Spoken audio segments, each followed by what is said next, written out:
하나님의 말씀은 요한복음 1장 14절 말씀입니다. 요한복음 1장 14절 말씀 봉독해 드립니다. 말씀이 육신이 되어 우리 가운데 거하심에 우리가 그 영광을 보니 아버지의 독생자의 영광이요 은혜와 진리가 충만하더라. 아멘. 개혁신학 포럼 고문이시고 마스터스 개혁과 총회 의장이신 우리 챗 어한 목사님 나오셔서 하나님 말씀 전해 주시겠습니다. 이중 상태라는 주제로 하나님 말씀 전해 주시겠습니다.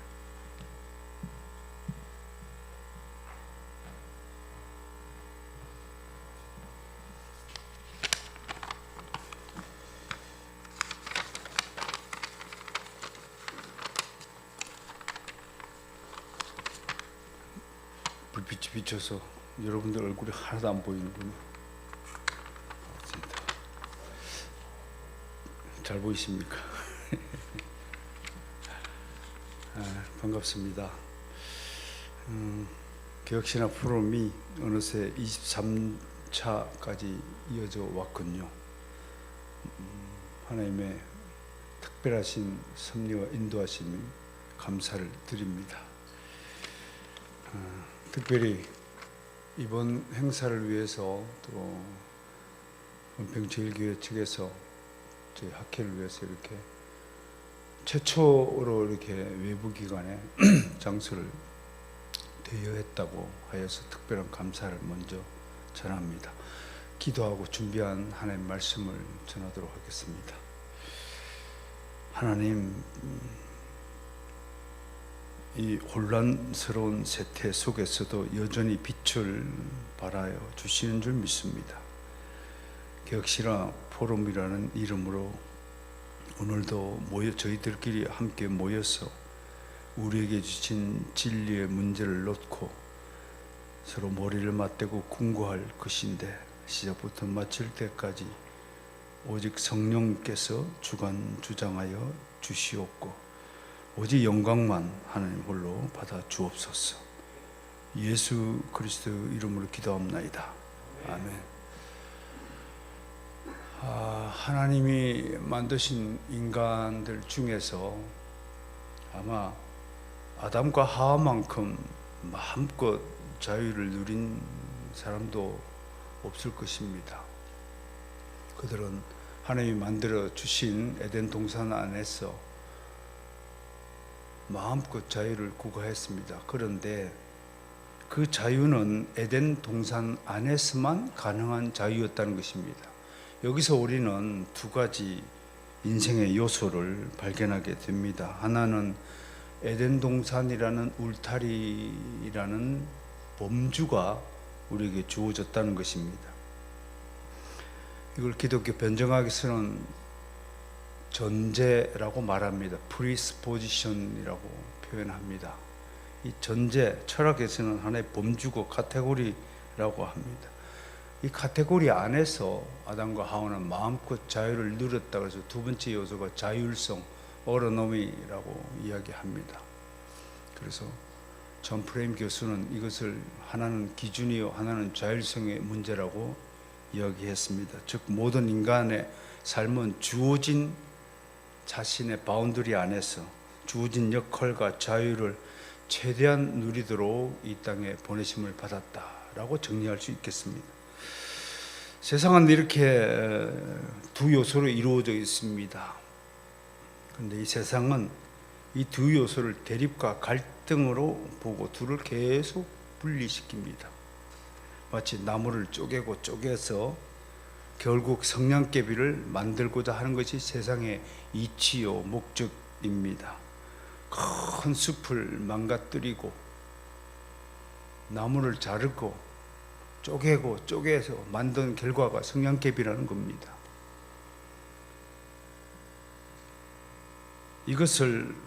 이 성냥개비를 만드는 것을 과학 문명으로 생각하면서 탁월한 기술력이라고 자화자찬합니다. 근데 그렇게 공을 들여 만든 성냥개비가 하는 일이라고는 결국은 숲을 태우는 일을 하게 되는 겁니다. 너무나 쏟아부은 에너지와 수고와 땀에 비하면 너무나 허망한 결과죠. 이것이 세상 사람들이 결국 맞는 인생의 결과입니다. 이거 허무주의죠.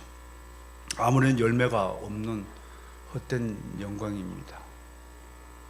그러므로 세상은 허무주의자들의 놀이터에 불과하다, 저는 그렇게 생각을 해봅니다. 이에 비해서 기독교의 세상, 하나님의 나라는 정반대된 두 요소를 하나로 만듭니다. 인간의 차원에서 보면 이 둘은 절대로 하나가 될 수가 없습니다. 손등과 손바닥이 합쳐져서 손이 되듯이 기독교는 둘이 아니라 둘이면서 하나가 되는 것이 기독교의 세상입니다. 세상은 하나면 하나고 둘은 둘이 있지만 기독교는 둘이 하나가 됩니다. 이것을 기독교 교리적으로 이중상태, 스타투스 두플렉스라고 부르는 것입니다. 이 두 요소는 인간 세상에서는 서로 대립하고 상반됩니다. 그러나 하나님의 나라에서는 이 둘이 하나가 됩니다. 그러므로 이 이중 상태에 대한 바른 이해 없이 올바른 기독교 신앙을 가질 수 없다라고 할 수 있을 것입니다. 주님이 이 땅에 오신 것 자체가 이중 상태의 연속입니다. 주님은 오늘 본문에서 말씀이 육신이 되었다고 증언하십니다. 어떻게 말씀이 육신이 될 수 있습니까? 인간적 차원에서는 도저히 이해할 수 없는 모순입니다. 그런데 말씀과 육신이 합하여서 나타나신 분이, 우리 눈앞에 나타나신 분이 예수 그리스도이십니다. 말씀 따로 육신 따로였다면 우리에게 그리스도는 없습니다. 이 신적인 비밀을 이해하지 못한 사람들이 초대 교회 때부터 예수님의 양성 논쟁을 벌였습니다. 신성이 어떻고 인성이 어떻고 하면서 말이죠. 인간적 차원에서는 도무지 이해할 수 없는 이 신적인 비밀은 오직 믿음을 가진 사람에게만 깨달아지고 이해되는 법인 것입니다. 러브조이라는 신학자가 이 이중 상태를 대립의 일치라고 이름을 붙여보았습니다. 어떤 신학자는 하나님 나라에서는 평형성이 없다, 원밖에 없다. 하나님 나라에서 기찻길은 세상에서의 기찻길은 하나님 나라에서는 오직 하나의 선으로 이어지고 만다. 그렇게 설명합니다. 설명할 길이 없어서 이렇게라도 이해시키고자 기독교에 대해서 오해하고 몰지각한 편견을 가지고 있는 사람들에게 조금이라도 기독교를 이해시키기 위해서 이렇게 두 모순이 조화가 이루어지고 대립이 일치가 되는 것이 기독교라고 설명하고자 하는 것입니다. 예를 들어서 하나님의 주권과 인간의 책임은 완전히 상반된 두 요소입니다. 어떻게 하나님이 주인된 권리로서 다 예정해 놓고 작정해 놓았으면 우리가 할 일이 무엇인가 라고 우리 차원에서는 모순된 이야기로 들립니다. 그러나 하나님께서 예정하신 것은 별도로 우리에게 인간의 책임을 다하라고 하나님이 말씀하십니다. 또 하나, 자유복음주의자들, 저는 자유주의자와 복음주의자를 합쳐서 자유복음주의자라고 명명합니다. 이분들이 실패한 이유가 뭐냐면 하나님의 두 속성, 상반되는 두 속성, 사랑과 공의의 속성 중에서 오직 사랑만 관심을 두고 그것만 부르짖기 때문에 장애인이 된 것입니다. 이분들은 이렇게 얘기합니다. 어떻게 사랑의 하나님이 자기 자녀를 지옥에 보낼 수 있느냐라고 강변합니다. 그러면서 하나님의 진노와 공의, 회개를 촉구하거나 심판을 이야기하면 그런 이야기는 교회에서 하지 말라고 얘기합니다. 그러나 성경은 하나님은 사랑의 품으로 자기 자녀를 알아주시고 끌어주시지만 그리스도를 믿음으로 영접하지 않는 사람에게는 반드시 심판이 있다라고 분명하게 말씀하고 있습니다. 자유복음주의자들은 하나님은 자녀를 사랑하시는 부모라고 말하면서 자식을 바르게 키우기 위해 때때로 매가 필요하고 징계가 필요하다는 것을 부정합니다. 그런 말씀은 듣기 싫어요 라고 거부하였습니다. 오직 사랑의 구호 하나에 매달려서 그것만 가르치다 보니 수많은 그리스도인이 저는 예수님을 사랑해요 라고 자백하도록 하면서 스스로 자신의 신앙에 만족하도록 오도한다는 것을 모르고 있습니다. 부모가 자식을 사랑하듯이 하나님도 주의 자녀들을 사랑하시죠. 끔찍하게 사랑합니다. 하나님 우리를 끔찍하게 사랑합니다. 그러나 그냥 오냐오냐 키운 자식 할아버지 수염 잡는다는 우리 속담이 있듯이요, 그런 그리스도인들을 데리고, 그런 어린아이를 데리고 전쟁터로 끌고 가시는 하나님은 아니십니다. 누가 어린아이를 일꾼으로 삼아서 하나님 나라에 건설하는데 동역자로 삼겠습니까? 지금 우리 한국 교회 안에 이런 반쪽짜리 어린아이 미숙한 그리스도인이 수두룩합니다. 중국 속담 하나 있죠. 여러분들 다 아는 속담입니다. 가지일 부지이라는 말이 있습니다. 하나는 알고 둘은 모른다는 말입니다.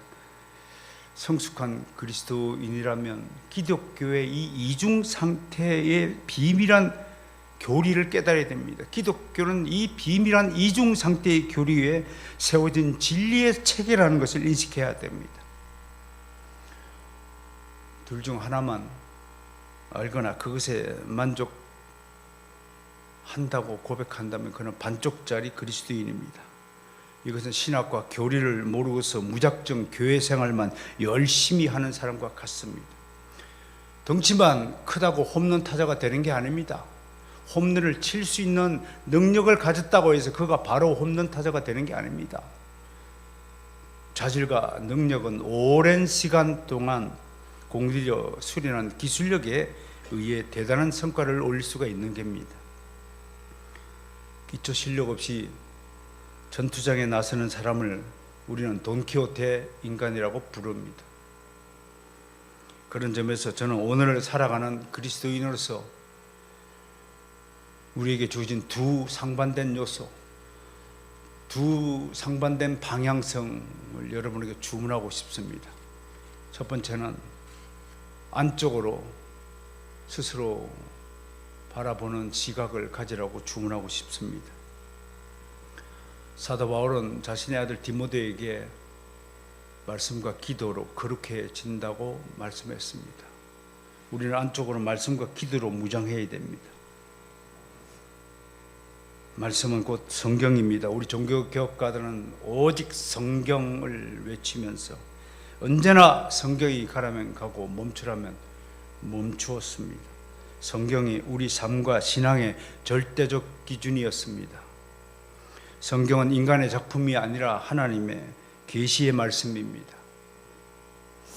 저도 성경을 가르친 지 30년이 넘었지만 지금도 헬라어를 뒤적이고 히브리어를 뒤적이고 성경 원어를 어떻게 하면 더 깊이 이해할까 고민합니다. 정말 연구할 때마다 놀라운 것은 하나님은 쉼표 하나도 절대로 함부로 우리에게 기록해 두지 않았다는 것입니다. 시제 하나도요,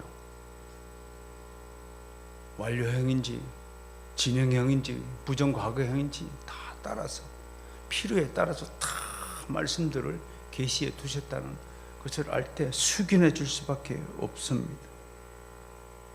30년이 넘은 지금 저에게 성경이 무엇이냐고 묻는다면 그냥 저는 하나님의 절대 무오한 말씀이라고 고백할 수밖에 없습니다. 이 성경을 사랑해야 합니다. 이 성경을 사랑하는 사람만이 하나님 앞에 나와 무릎을 꿇고 기도하게 됩니다. 여러분, 기도는 자연인이 드릴 수 없는 겁니다. 무릎 꿇는 거 간단하죠. 그러나 예수를 믿지 않는 사람은 절대로 무릎을 꿇을 수 없는 겁니다. 이 신비한 비밀을 여러분 깨달아야 됩니다. 내 안쪽에 여러분 말씀과 기도로 가득 채우시는 멋진 그리스도인이 되시기를 정말 당부드립니다. 두 번째 요소는 밖으로 향하는 방향성입니다. 내 안에 말씀과 기도로 가득 채운 사람이 다른 사람에게 내가 어떻게 투영되어진가를 따져야 됩니다. 우리는 주님의 가르침에 따라서 세상의 소금과 빛의 사명을 다해야 됩니다. 그러기 위해서 전 두 가지가 일치되어야 된다고 요구합니다. 그것이 바로 언행일치, 다른 말로 신행일치입니다.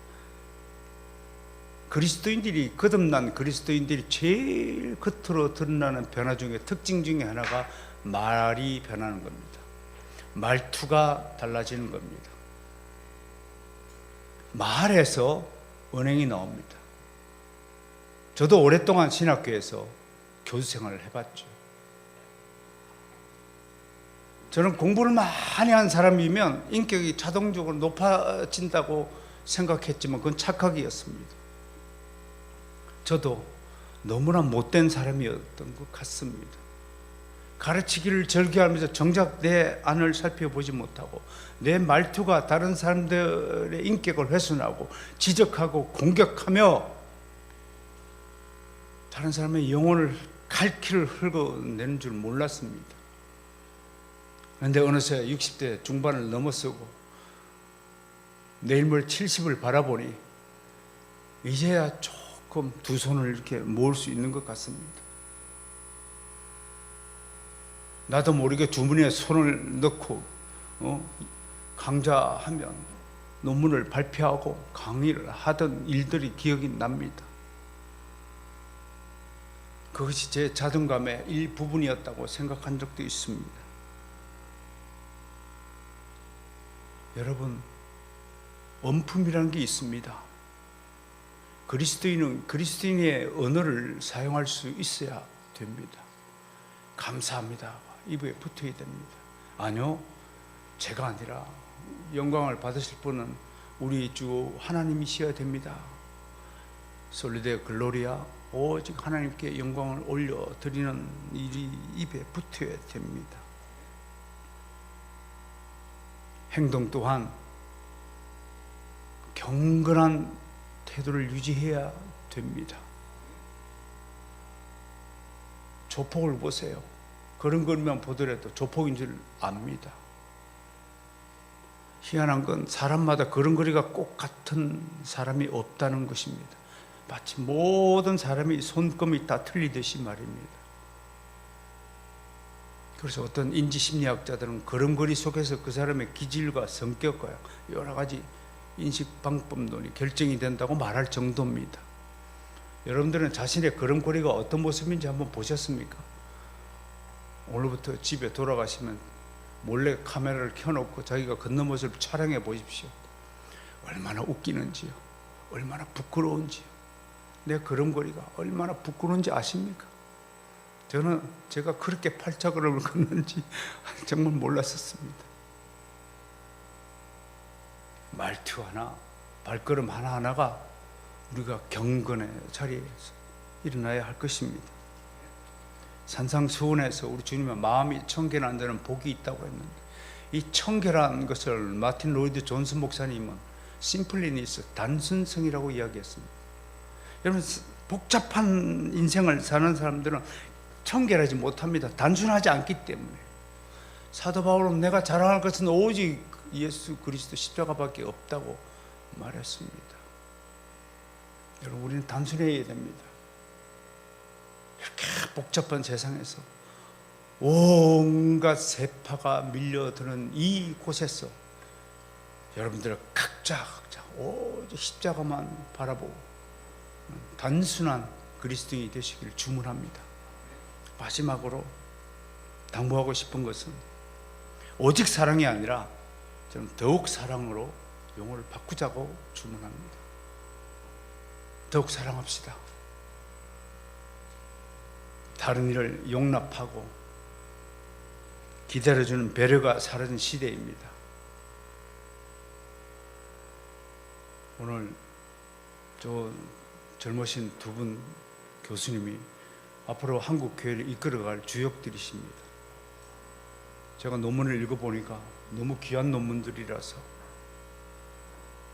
선배된 사람으로서 너무나 감사한 인사를 드리고 싶습니다. 여러분 아낌없이 격려해 주시기 바랍니다.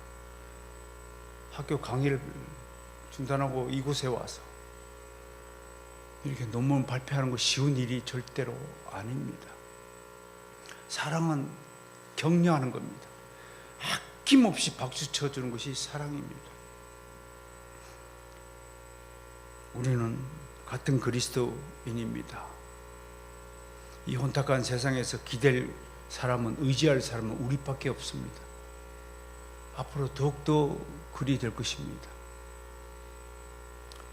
예전에는 개인적인 위기였다면 지금은 이 지구상 대기권에 독가스가 터졌다. 그래서 제가 사상적 오염 시대라고 명명했습니다.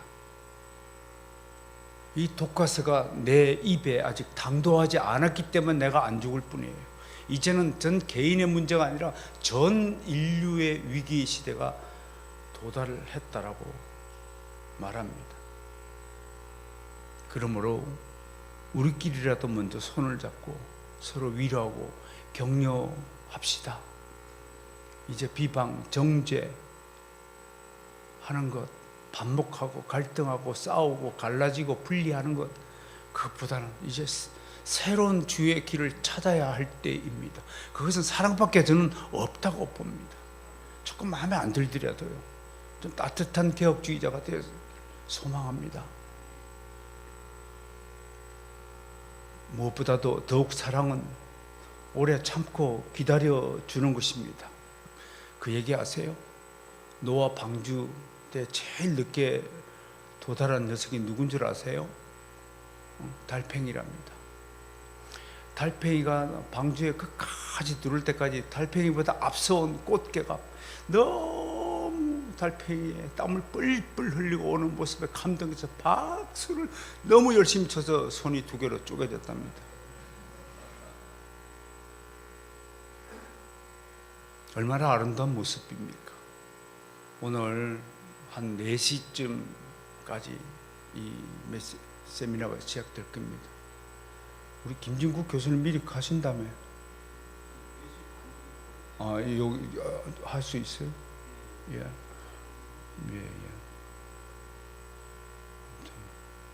그런 아름다운 모습을 끝까지 기대하면서 여러분, 우리 두 분 교수님 미리 격려의 박수 한번 쳐줄까요? 감사합니다. 감사합니다.